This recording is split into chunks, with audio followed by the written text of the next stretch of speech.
Hola, ¿cómo están amigos de UCA Medios? Bienvenidos a la sección de grafología, aprendiendo grafología con Rox. Y pues bueno, como habíamos quedado en la cápsula anterior, vamos a estar hablando hoy de los tipos de utilinscriptores y lo que es la teoría del color, ya que juegan un papel muy importante dentro de la grafología. Vamos a tocar también algunos temas que tienen que ver con la reeducación de la escritura para que podamos entenderlo y pues ir paso a paso. ¿Ok? ¿Qué es un utilinscriptor? Bueno, un utilinscriptor va a ser todo instrumento o herramienta que nos va a ayudar a poder realizar nuestros trazos, nuestros dibujos, nuestros escritos, firmas, números y demás. La mayoría pues los conocemos con nombres comunes. El primero de ellos va a ser un estilógrafo o un plumón o marcador, por ejemplo estos. ¿Ok?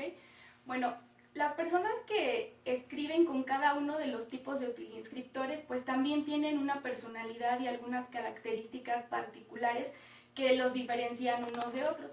Yo no sé si ustedes sabían que el hecho de tener una pluma favorita para poder escribir, un bolígrafo favorito o un color favorito, pues también nos aportaba información sobre su forma de ser o su forma de conducirse.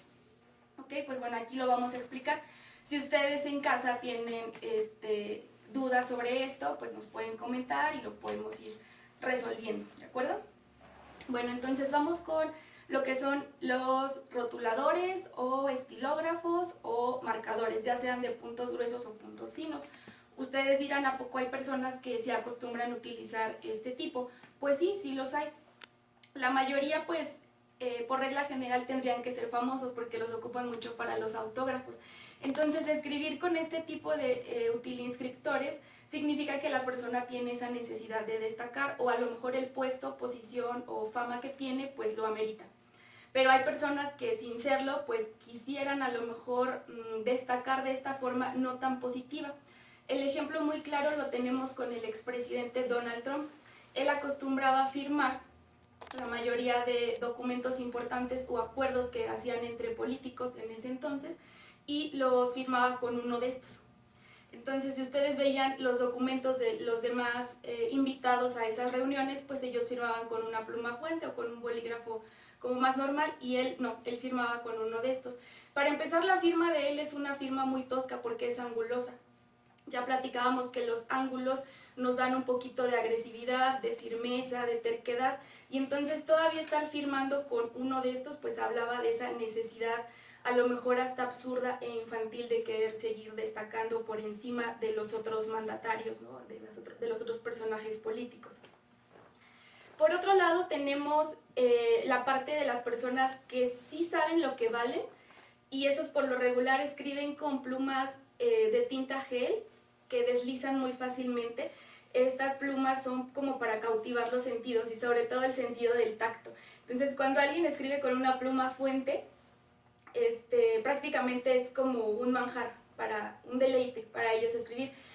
Aparte de que la letra sí sale como un poquito más estética y lo utilizan muchísimo estas personas que se dedican al lettering. Creo que se puso mucho de moda el hacer las portadas bonitas, rotular invitaciones, las letras súper decoradas, entonces les da como esta distinción. O bien hay empresarios, figuras que juegan un papel importante en alguna institución que les gusta como esa parte de la distinción, de la diplomacia, del ser elegantes, por ejemplo los que acostumbran las Montblanc, y que no son personas a lo mejor presumidas, pero que tú los ves y no, o sea, no te caen mal, simplemente los ves con ese porte, con esa elegancia, y tampoco es como que lo hagan por estar presumiendo. Simplemente saben lo que valen. Y bueno, yo no tengo una Montblanc, pero tengo una pluma de tinta gel que desliza muy fácilmente y hace que las letras se vean hasta mucho más bonitas. El problema para los grafólogos de escribir con alguna de estas dos es que se nos complica medir lo que es la presión, ya que como es diferente al momento de imprimir la fuerza en una hoja, pues nos va a restar algunas características que a lo mejor son importantes para nosotros, pero nos puede sumar otras. Y ahora vámonos con los prácticos, con los que se adaptan, digamos con los godines como yo, con los que trabajamos en oficinas, y que pues no nos importa a lo mejor tanto la pluma con la que vayamos a escribir, salvo que sea punto fino o punto medio. Aquí tengo un ejemplo de punto medio, un clásico, y un punto fino. Entonces, bueno, estas personas ya dijimos que buscan la practicidad y se adaptan fácilmente, pero hay algunos que me podrán decir, yo prefiero escribir con un punto medio. ¿Qué pasa con los que escriben con punto medio? Son personas como más cálidas y más apapachadoras. Los que escribimos con punto fino somos un poquito más fríos y calculadores. Entonces, si nosotros quisiéramos poner una grafoterapia o reeducar la escritura de alguien, ya habíamos hablado que las letras cuando están pegaditas van a representar la cercanía que yo tengo con la persona de al lado, con las personas con las cuales yo convivo. Pero si a mí además me gusta escribir pequeñito y tengo problema con el expresar mis emociones y aparte escribo con un punto fino y el punto fino va a hacer que los trazos todavía se separen uno del otro, entonces si yo le cambio el útil inscriptor voy a hacer que su letra se haga un poquito más gruesa y sea más cercana a la letra contigua. Entonces eso va a provocar que a lo mejor no va a ser una persona que va a llegar y te va a empezar a abrazar, pero sí le va a costar a lo mejor un poquito de menos trabajo la convivencia o la cercanía con otro ser humano. Entonces eso sería como un ejemplo de cómo jugar con los punto fino y punto medio y emplearlos para una reeducación de escritura. Ahora vamos con las personas que gustan de escribir con un tradicional lápiz de grafito y los que escriben con estos que se llaman portaminas o algunos los conocen como lapiceros. Las personas que escriben con lápiz o de estos son personas muy detallistas, súper quisquillosas con esta cuestión de ser muy perfectos en lo que están haciendo. Muchas veces no les gusta hasta que ni les desacomode sus cosas y tienen esta inseguridad un poquito adherida porque ya van con esa premeditación a que se van a equivocar, pero que no importa porque lo van a poder corregir si lo borran. Entonces es como esta dualidad. Nada de lo que acabamos de describir es todo en sentido positivo o todo en sentido negativo. No quiere decir que el que escribe con una pluma fuente o el que escribe con un tradicional de estos va a ser mejor que otro. Simplemente son gustos diferentes y personalidades opuestas. Pero al final pues es lo que hay y lo que somos, y recuerden que no lo juzgamos y no lo criticamos. Ahora vamos con los que escriben particularmente con esto, porque tenemos diferentes medidas. Tenemos las minas del punto 5, del punto 7 y del punto 9 y se van engrosando una entre otra. Hay personalidades que son como muy enojonas. Coloquialmente les podríamos decir de mecha corta. No aguantan fácilmente una bromita, cosillas de esas. Y si quisieran empezar a trabajar esta parte con lo que es la reeducación escritural, pues el gran reto sería ponerlos a escribir con uno de estos del punto 5. Porque para empezar es evitar el coraje que hacemos cuando lo recargamos y se nos rompe. Entonces empezar a hacer tus textos con estos y que se te rompa pues es un verdadero reto. Ahí es cuando la persona va a empezar a controlar un poquito y equilibrar ese temperamento a lo mejor tan explosivo que tiene. Entonces si la persona quisiera hacer algún pequeño cambio, pues ya sabemos cómo, ¿ok? Y bueno, vamos también a mencionarlos, no los tenemos aquí, pero solo les hacemos mención porque con ellos no escribimos como tal un texto o una firma, ya que son, digamos, torpes al momento de hacer el trazo y solo los utilizamos para los dibujos, que serían los típicos colores de madera y las crayolas. Entonces solo nos van a ayudar para esta situación en cuestión de que estemos analizando a algún menor o haciendo alguna prueba como el HTP o la persona bajo la lluvia o qué sé yo. Entonces nada más sería por esa parte. Y con esto vamos a dar introducción a lo que son los colores, la teoría del color. Los colores juegan un papel muy importante porque muchos de ellos se van relacionando, o si no es que todos se van relacionando con nuestras emociones. Y recuerden que las emociones son útiles porque nos mantienen alerta, nos hacen ser más empáticos, nos liberan. Entonces, pues bueno, el color va a jugar aquí un papel muy importante. Vamos a empezar con lo que sería el color azul, el tradicional azul. Ya sabemos que hay derivados entre uno y otro y está como toda la gama, ¿no? La escala de grises, la gama de los azules, de los verdes, de los rosas, pero pues vamos a dar como las características principales. Vámonos con el color azul. El azul en automático nos va a transmitir lo que es la calma, esta seguridad, esta serenidad. Hay muchos lugares y marcas. Las marcas también. La grafología es muy metiche y se mete en todo. Entonces está dentro de los colores y dentro de las formas de lo que serían las marcas, las tipografías que ocupan, los logotipos. Entonces, si nos vamos a marcas y lo asociamos con colores, pues por ejemplo, el color azul también nos habla de confianza, de seguridad. Si tú te vistes de azul y vas a una entrevista de trabajo, pues obviamente le vas a generar un poquito de más confianza a tu entrevistador. Las instituciones bancarias o cajas de ahorro, muchas tienen logotipos en color azul. Si nos vamos a algo que todos utilizamos, Facebook, ¿no? Está en color azul. Vámonos también con el azul marino. Lo voy a mencionar porque sobre todo una persona que escribe con azul marino o que viste de azul marino, pues nos va a hablar como de su voluntad, de esta voluntad que tiene y de esa eficiencia para realizar su trabajo. Y ahora vámonos con el verde. El verde siempre se traduce a naturaleza, a vida, a salud incluso. Y pues bueno, en lo que es grafoterapia o reeducación escritural lo ocupamos mucho con el azul, porque nos da como esta parte de equilibrio. Y bueno, en los casos de personas que llegan a tener alguna enfermedad, tenemos un poquito de cuidado, no le podemos poner una reeducación de escritura o unos ejercicios para reeducar su escritura en tonos verdes, porque las enfermedades también digamos que desarrollan un poquito más o se vuelven más intensas con este color.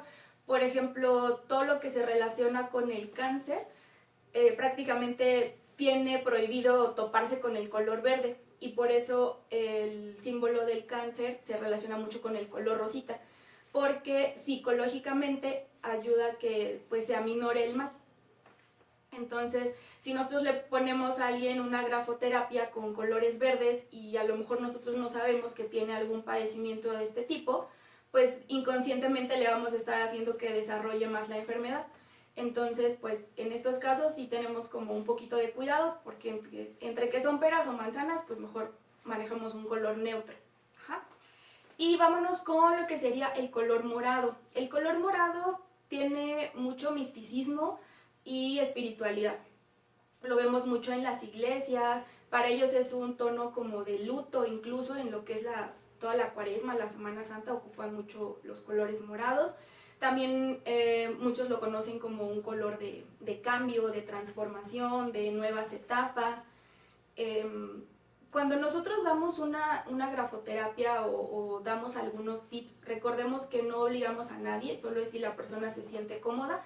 Le hacemos pequeñas sugerencias y ya si la persona los quiere tomar, pues adelante, y nosotros podemos ir como monitoreando. Yo trabajé con un grupo de psicólogos que tenían sus consultorios y de pronto hacían este cobijo colectivo, y por ejemplo, si llegaba una persona con depresión, lo pasaban no solo a su sesión de psicología, sino también con un médico, y el médico le decía, no, pues es que dentro de tu estado de ánimo puede ser que si a ti te da un simple resfriado, como traes todo abajo, todo tu estado de ánimo, todas tus defensas, pues esa enfermedad se puede volver algo más grave y dejar de ser un simple resfriado. Lo pasaban también con el nutriólogo y el nutriólogo lo mismo. Bueno, si a ti ya te detectaron lo que es la baja autoestima y todas estas emociones encontradas, pues bueno, tenemos que trabajar tu alimentación. Y para empezar, pues no comer como estas cosas chatarra que te hacen daño, tratar de equilibrar los alimentos. En específico les recomendaban mucho los alimentos en color rojo, como las fresas, las uvas, las frambuesas, una bonita manzana roja, que también como que te aportaba esos nutrientes, te elevaba acá la pila. Y Lo que me gustaba de trabajar ahí es que te cobijaban como en todos los aspectos, no solo era tu acompañamiento psicológico, y también entraba yo con la parte de lo que es la teoría del color y los trazos que podían ir modificando. Aquí vamos a tocar ahora el color rojo. El color rojo es la intensidad, es la energía, es la vivacidad.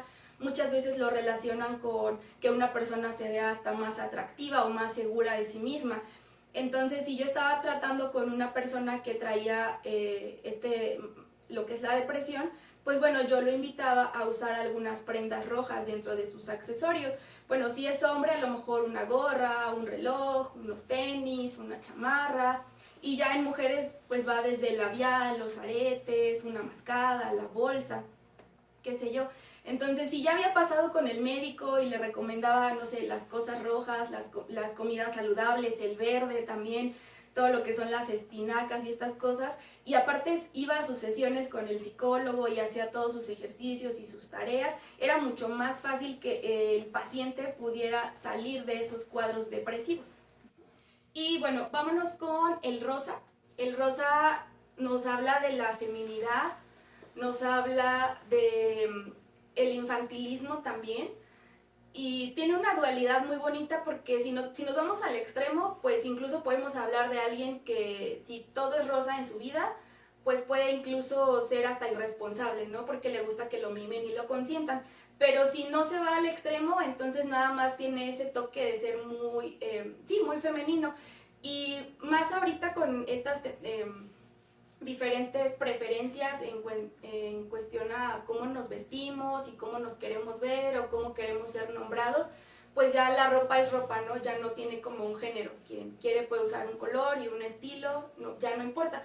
Entonces, eso está padre porque tenemos personalidades. Yo creo que todos llegamos a ver esta alfombra roja donde sale Jason Momoa vestido de rosa y, o sea, no lo hizo ni menos hombre, ni lo hizo ver súper afeminado o delicado, sino que simplemente pasó a ser un color que sí equilibró a lo mejor esa personalidad tosca, ruda, pero no sin hacerlo ver algo diferente.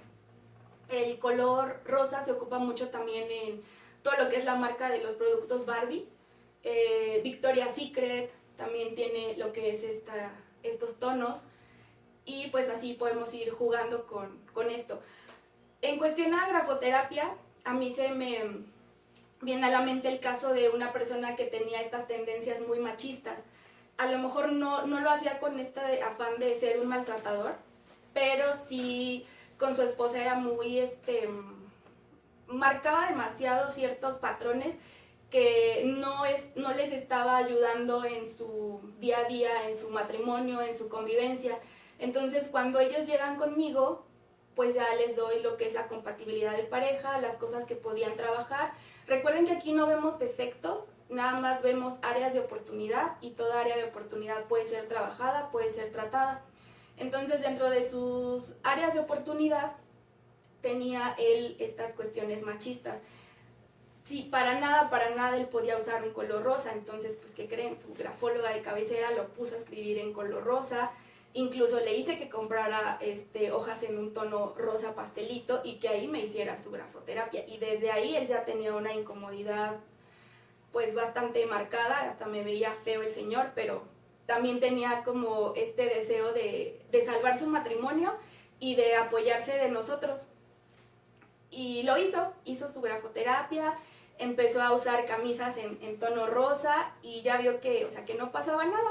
Y poco a poquito fue teniendo estos pequeños cambios que a lo mejor no le dieron ese giro de 180 grados, pero sí le fueron ayudando poco a poco para que se quitara ciertas ideas y saliera como de esos patrones que le habían heredado, le habían transmitido de otras generaciones. Y bueno, vámonos con el color amarillo. El color amarillo nos habla de luz, nos habla de calidez, nos habla de alegría, entonces pues también juega un papel importante. A veces si la persona nada más tiene como un estado de ánimo bajo, a lo mejor sin caer en lo que es la depresión, vestirse de amarillo o resaltar textos en amarillo, pues va a hacer que su ánimo también se eleve. Y bueno, aquí va pegado a lo que es el color naranja, porque los dos son colores cálidos, solo que el naranja se ocupa mucho para mostrar lo que es algo divertido. No sé, hay marcas que lo utilizan, por ejemplo Fanta, y siempre sus comerciales son muy en esta onda de que van personas bailando, que en una patineta o en una bicicleta, casi casi te dicen, la Fanta es como para los niños, ¿no? Y le da este toque. También está muy relacionado con el apetito. Hay incluso ganaderos que sus corrales los pintan como de naranja para que los animalitos estén como todo el tiempo con el apetito y comiendo, comiendo, comiendo y puedan engordar y sacar su producto al mercado. Nos cuenta también la teoría del color que gracias al color naranja puedes llegar más fácilmente a un acuerdo o a una conciliación con una persona. Entonces, si tú vas a tener alguna charla con algunos temas sensibles con cierta persona, pues te puedes poner o un accesorio naranja o poner algo en color naranja dentro del espacio con el que tú vas a estar ahí teniendo esa conversación y a lo mejor puede ayudar a que concilien más rápido. Ajá. Y bueno, vámonos con el color negro. El color negro, pues al igual que todos los colores, va a tener estas dos vertientes, tanto como en sentido positivo y negativo. Lo único que hay que cuidar es no irnos a los extremos.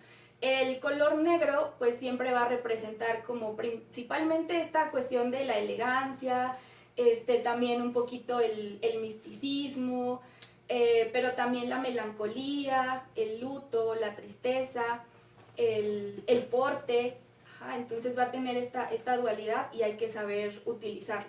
Y casi siempre lo tradicional en oficinas y en lugares donde ocupamos un bolígrafo de color negro, pues es para eso, para que tu texto, tu firma, tu documento se vea con esta formalidad. Ya por último, y no menos importante, tenemos el color café o estos tonos tierra, marrones. Casi siempre nos van a representar lo que es la fortaleza y como su nombre lo dice, un color tierra, ajá, y en todos sus derivados. Nos va a hablar de algo rústico, nos va a hablar de algo incluso acogedor, por eso lo vemos mucho en decoraciones, en todos lo que son productos para los vaqueros tienen como estos tonos. Y pues nos habla incluso del trabajo duro, de una persona que tiene los pies sobre la tierra y pues lo podemos utilizar estratégicamente para vestimenta, pero no, bueno, no se recomienda tanto como para escritura, pero sí a lo mejor dependiendo del área que podamos estar tratando de nuestro consultante, pues sí lo podríamos estar implementando. Y pues bueno, hasta aquí todo lo que tiene que ver con utilinscriptores y la teoría del color, espero haya sido de su agrado. Si tienen dudas nos pueden escribir, a mí me pueden encontrar en mi Instagram como anarox_11 y con gusto voy a estar contestando sus dudas, sus preguntas y si quieren que hablemos de algún tema en específico, pues también con toda confianza estamos a sus órdenes, pueden escribir a Ucamedios o a mí en la plataforma que les acabo de mencionar. Muchas gracias por su atención y espero que les haya gustado esta sección de Aprendiendo Grafología con Rox. Nos vemos, hasta la próxima.